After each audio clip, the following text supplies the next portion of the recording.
How do you use your muscles to switch between textures? Texture shifts require awareness of which muscles we use. So in this video, I'm going to teach you which muscles I use to switch between grounded versus bouncy. Okay, so let's start with grounded. In order to really sink it to the floor, I'm using my quads, my glutes, and my core.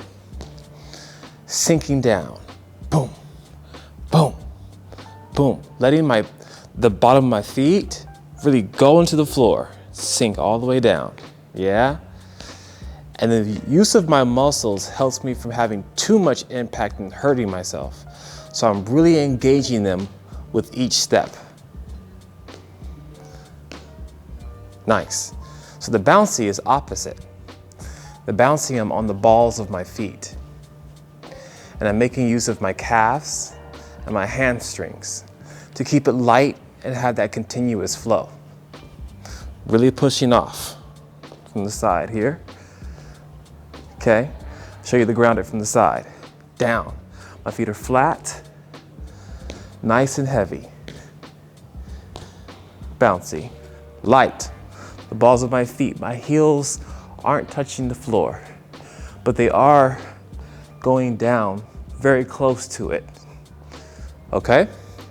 So let's try it, 4 of each and then 2 of each.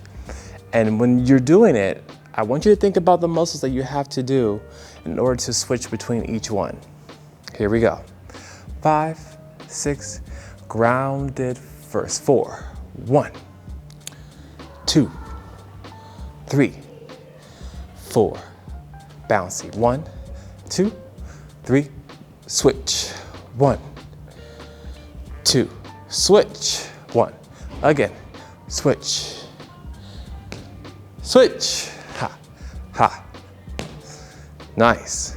So I want you to keep practicing this and be mindful of the muscles that you're using in order to switch between these two and any other texture dualities that you try.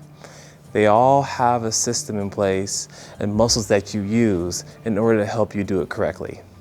See you in the next video. Peace.